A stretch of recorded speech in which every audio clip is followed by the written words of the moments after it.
Hello students, बहुत बहुत स्वागत है आपका इस वीडियो में। आज हम लोग क्लास 11th इंग्लिश का सेकेंड चैप्टर बड़े ही इंटरेस्टिंग ढंग से पढ़ने वाले हैं।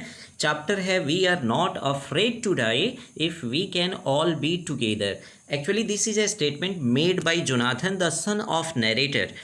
This chapter has been written by Jordan Cook and Alan East. These are the writers.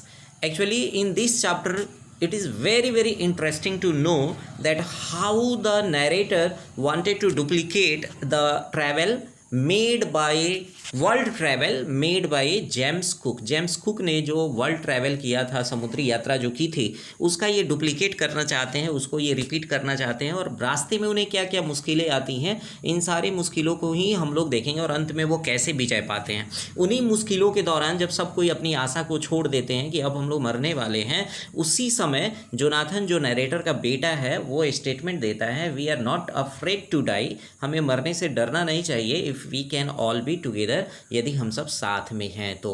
Okay, सो बड़ा ही मज़ा आएगा इस वीडियो में। आप लोगों को 11th क्लास भी बड़ी आसानी से समझ में आ जाएगा। चलिए इस वीडियो को हम लोग क्या करते हैं, शुरू करते हैं। सबसे पहले हम लोग जानते हैं कैप्टन जेम्स कुक के बारे में। कैप्टन जेम्स कुक जो थे, उनका जन्म 1728 ईस्वी 1728 को हुआ था और मृत्यु जो है 14 फरवरी 1779 को हुई थी। So he was a British explorer. Explorer का मतलब होता है ना कि जो खोज करते रहते हैं, समुद्री यात्राएं करते रहते हैं। पहले आज की तरह जो नेविगेशन सिस्टम था वो तो था नहीं, लेकिन वो लोग अपनी जहाज़ लेके एक जगह से दूसरे जगह जाया करते थे। Navigator and cartographer who ultimately rose to rank of captain in royal navy. बाद में चल के उनको एक रॉयल नेवी, मतलब जो ब्रिटिश में होता है ना, वहाँ पर जो राजशाही होती है, उसके द्वारा वो उनको रैंक मिल गया कैप्टन का। यानी वो काफ़ी साहसी नाविक थे जिन्होंने वर्ल्ड जर्नी की थी समुद्री यात्रा के द्वारा। बड़ा ही खतरनाक हुआ करता था उस समय की यात्राएं और एक बड़ा ही साहसी कार्य माना जाता था। तो ये कैप्टन जेम्स कुक के द्वारा किया गया था। इस मैप में आप देख सकते हो जो जेम्स कुक हैं उनके रूट दिया गया है वॉयज का, जो समुद्री यात्रा की गई थी। The first voyage is shown in red. जो पहली यात्रा है उनकी, वो रेड से दिखाई गई है, जो यहाँ से शुरू होकर के आप देख सकते हो, ये रेड वाला है ना। और जो सेकेंड वॉयज है वो ग्रीन में दिखाया गया है and third voyage in blue में दिखाया गया है। The route of Cook's crew following his death is shown as a dashed blue line. यानी डैश्ड ब्लू लाइन आप देख सकते हो, ये जो डैश यहाँ पर ये वाला जो लाइन है, ये डैश में जो दिया गया है, ये लाइन जो ये दिखाता है उनकी अंतिम यात्रा को, जिस समय उन्होंने मृत्यु, मतलब जिस समय उनको मृत्यु हुई थी, उनकी मृत्यु हुई थी। इस मैप में ये क्लियरली दिखाया गया है। इस मैप को आप क्लियरली देख सकते हो कि फर्स्ट लाइन जो है रेड से दिखाया गया है, जो फर्स्ट वॉइस था। सेकेंड वॉइस जो है उनको ग्रीन में दिखाया गया और थर्ड वॉइस जो है ब्लू में दिखाया गया। और वह रूट जिसमें उनके क्रू, मतलब जो समुद्री साथी थे जो उनके साथ जहाज पर थे, वो कैसे वो लोग मृत्यु को प्राप्त किए, उस लाइन को डॉटेड लाइन से दिखाया गया है, ब्लू डॉटेड लाइन। ओके, सो चलो नेक्स्ट देखते हैं इस कहानी में, यानी इस चैप्टर में who are the characters of this story. First that is the narrator. Narrator है सबसे पहला। सेकेंड मैरी जो नरेटर की वाइफ है, जोनाथन जो उनके बेटे का नाम है, सुजैन जो उनकी डॉटर है, और दो प्रोफेशनल हायर्ड जो क्रू मैन है, जो समुद्री यात्रा के काफ़ी ज़्यादा जानकारी रखने वाले थे, American Larry Vigil and Swiss Herb Sigler, जो क्रू मैन है, जो प्रोफेशनली थे, जिनको केप टाउन से नरेटर ने क्या किया था, हायर किया था, मतलब एक तरह से भाड़े पर लिया था कि आगे चल के जो वो इंडियन ओशन में आने वाले थे, सदर्न इंडियन ओशन में, वहाँ पर काफ़ी खतरनाक स्थिति होती है, उसको वो लोग कैसे टैकल करेंगे, इसके लिए उन्होंने दो प्रोफेशनली हायर्ड क्रू मैन को लिया था अपने जहाज पर। ओके, तो कैरेक्टर्स कौन कौन है? नरेटर है, मेरी है जो उनकी वाइफ है, जोनाथन जो उनका बेटा है, सुजैन जो डॉटर है, अमेरिकन लैरी विजिल और स्विस हर्ब सिगलर हैं जो प्रोफेशनल क्रू मैन है। Okay,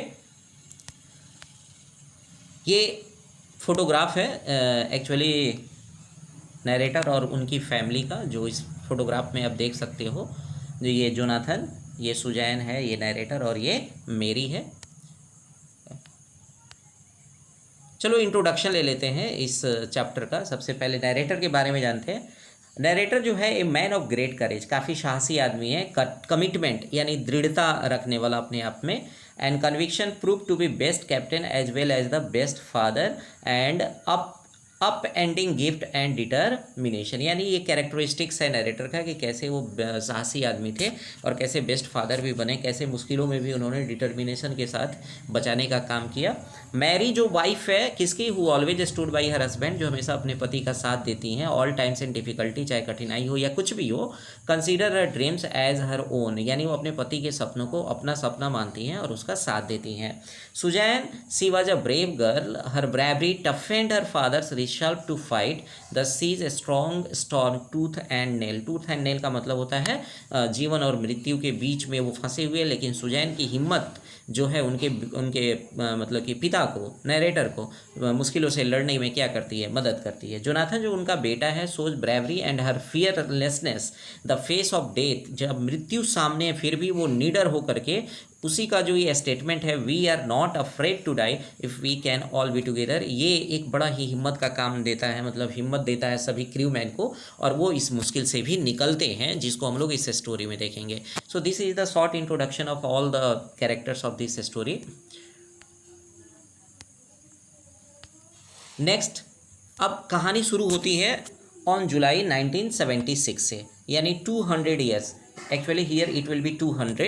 So on July 1976 they sailed for journey to a world voyage, यानी वो पूरे विश्व की यात्रा के लिए 1976 में निकलते हैं अपने फैमिली के साथ। they try to duplicate the round the world voyage में 200 years, 200 actually here it will be 200 years earlier by James cook, यानी जेम्स कुक ने जो 200 साल पहले पूरे वर्ल्ड भ्रमण को किया था उसका वो लोग डुप्लीकेट करना चाहते थे।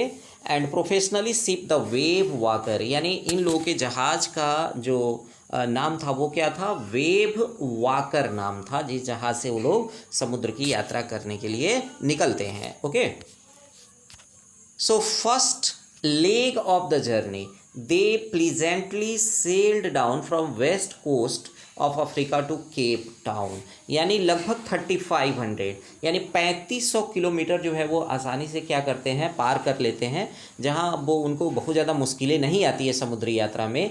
लेकिन केप टाउन में ही जा कर के वो क्या करते हैं, अपने जो दोनों क्रू मैन हैं प्रोफेशनली हायर्ड जो हैं उनको वो लोग किराए पर ले लेते हैं। Then further they sail to southern Indian Ocean, यानी केप टाउन से अब वो लोग चलना शुरू करते हैं किधर, सदर्न यानी दक्षिणी हिंद महासागर की तरफ, और यहीं से उनकी सारी मुश्किलें शुरू होती हैं। क्या मुश्किलें हैं, first sign of implementing disaster, यानी संकट आने का पहला जो साइन था, पहला जो दृष्टिकोण था वो देखोगे, दे faced encountered strong wind on second day of Cape Town, cap Town से चलने के बाद दूसरे दिन उन लोगों का सामना एक काफ़ी ज़ोरदार आंधी से होता है, and was continued for few weeks, और कुछ सप्ताह तक ये जारी रहता है, क्योंकि समुद्र के अंदर आप जाएंगे तो वहाँ का मौसम पल पल बदलता है, और वहाँ पर जो आंधी आती है वो काफ़ी भयानक होती है, और लगभग ये कुछ सप्ताह तक ये आंधी तूफान चलता ही रहा, और पहला उनका ये संकट का समय शुरू हो गया। Waves rise to 15 metre long as high as mast, ये जो जहाज़ होता है ना जिसके ऊपर ये पूरा जो कपड़े का जो पाल वगैरह होता है वो बंधा होता है, इसको मास्ट कहा जाता है। तो ये मास्ट के बराबर ऊंची ऊंची लहरें जो 15 मीटर के बराबर थी वो लहरें उत्पन्न होने लगी और वो चलने लगी, और इन मुश्किलों का उन लोगों को क्या करना पड़ रहा था, अब सामना करना पड़ रहा था केप टाउन से चलने के दूसरे दिन।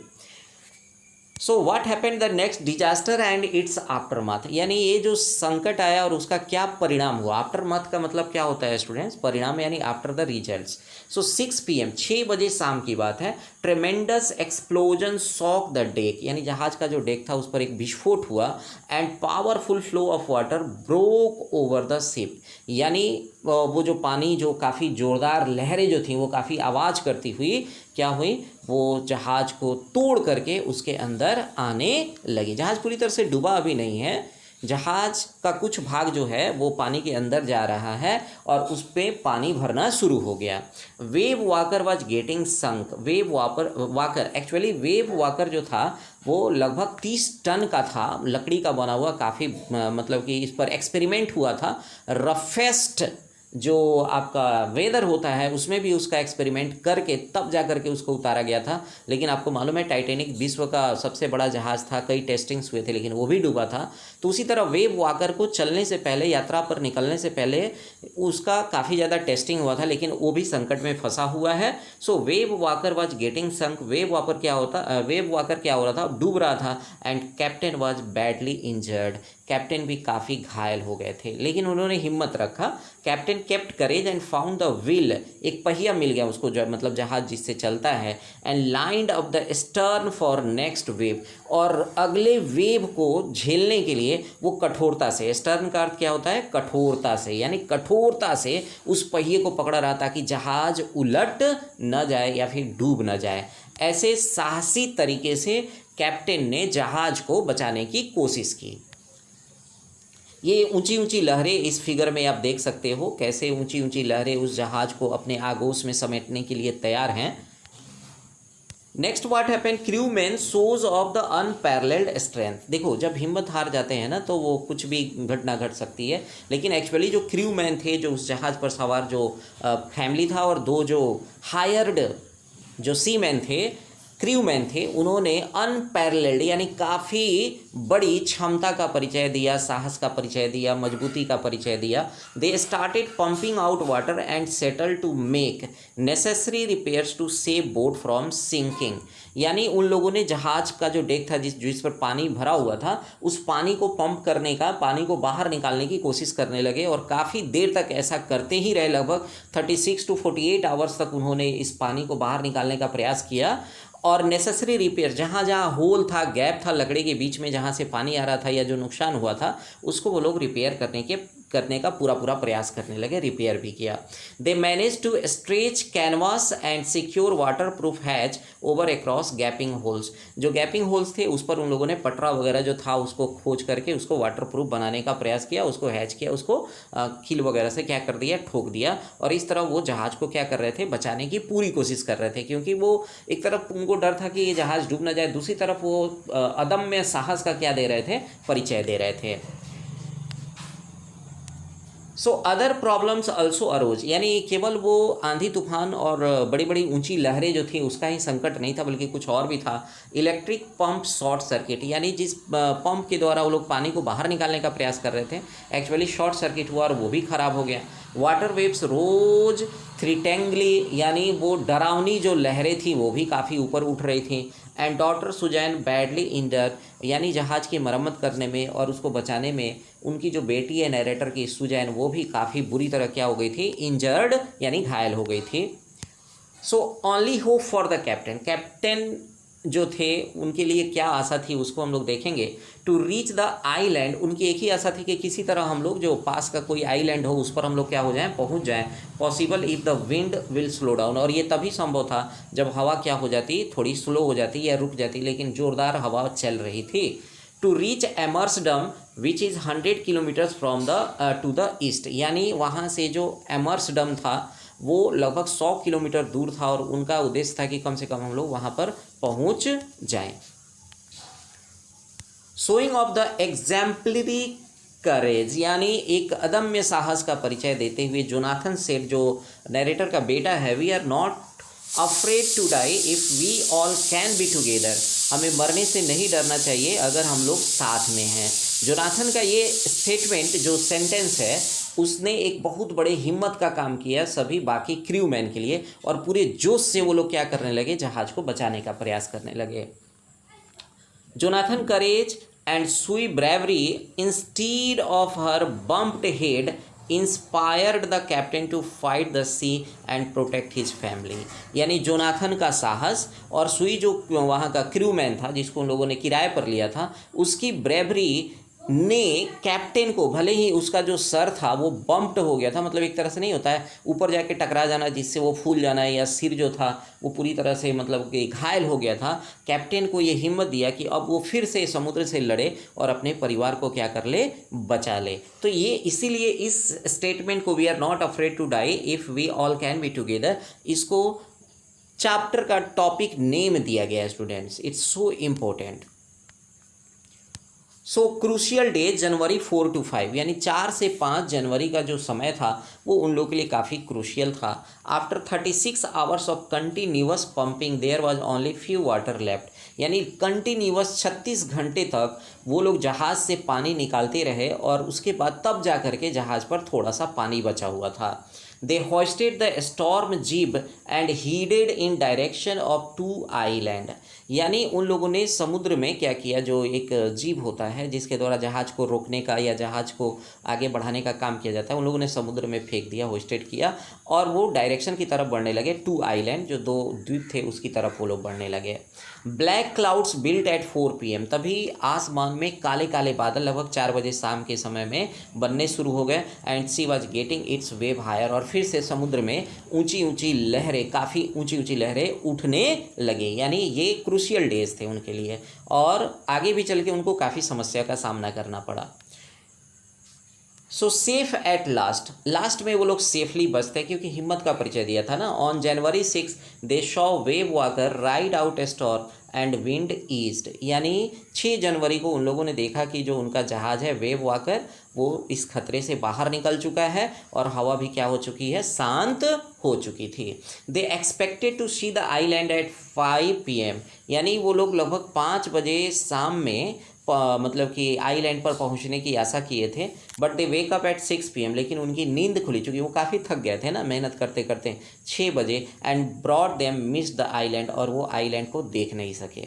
But they were wrong and they touched the shore of Ile Amsterdam, और अंत में वो कहाँ पहुँच जाते हैं, इले एमर्सडम पहुँच जाते हैं जहाँ उनको जाना था। और इस तरह तुम देख सकते हो कि कैसे बहादुरी से लड़ते हुए वो लोग लास्टली सेफली पहुँच जाते हैं। अगर उन लोगों ने बीच में हिम्मत छोड़ दिया होता और कोशिश न की होती बचने की तो शायद समुद्र जो था उनको अपने आगोश में ले चुका होता। तो ये एक एग्जाम्पली ब्रेवरी का एग्जाम्पल है इस चैप्टर में कि कैसे नैरेटर और उसकी फैमिली और जो तो क्रू मैन है वो हिम्मत से काम लेते हैं और समुद्र की लहरों से लड़ते हुए भी अंत में बच जाते हैं। ये कुछ द्वीप्स हैं यहाँ पर, जिसको आइलैंड है उसको उसका फोटोग्राफ यहाँ पर है जिसको आप देख सकते हो। इले एमर्सडम का भी यहाँ पर फोटोग्राफ दिया हुआ है, वो उस द्वीप पर पहुँचते हैं। आखिर इस टाइटल का क्या सिग्निफिकेंस है, क्या महत्व है उसको देखो। The title is taken from the Jonathan's remark, जो मैंने पहले भी बताया, we are not afraid to die if we can all be together. So it brings out the bravery great and courage, यानी इससे साहस और काफ़ी ज़्यादा हिम्मत का परिचय मिलता है। Of the captains family and love each member has for others, यानी प्रत्येक मेंबर का जो दूसरे मेंबर के प्रति प्रेम है और जो लगाव है उसको दिखाता है। ये महत्व है इस टॉपिक का। If we are not afraid to die if we can all be together. Okay, so what the theme of this story is? Human nature of knowing and taking on challenges, यानी यह story जो है ये इस बात का theme है कि यहाँ पर देखना है कैसे मनुष्य का जो स्वभाव होता है वो कठिनाइयों को, चैलेंजेस को लेने का प्रयास करता है और उससे बचने का भी प्रयास करता है। ह्यूमन इंस्टिक्ट फॉर सर्वाइवल, और जीने के लिए संघर्ष भी करता है।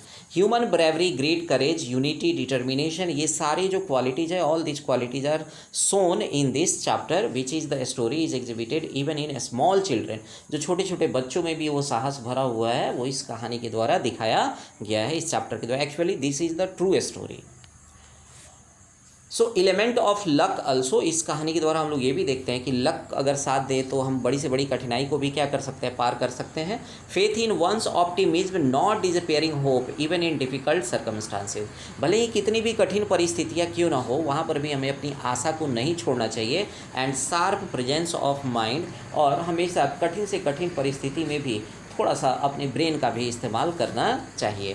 Instrumental qualities of a captain which prove journey successful even after strong hurdles, यानी instrumental qualities of captain, captain की जो अद्वितीय क्षमता जो थी, जो गुण थे, उसी के चलते इस जर्नी को वो लोग सक्सेसफुली क्या कर सके। भले ही इतनी कठिनाइयाँ आई लेकिन वो उसको पार कर सके। ये सारे चीज़ें जो हैं इस स्टोरी में हमें देखने को मिलता है। So I hope students you have understood this chapter very well in a very short and in a very descriptive way. I have made you understand this chapter about what the story goes. Okay, thank you very much. If you like, please share, like and subscribe my channel so that you can get my videos earlier than others. Okay, thank you very much.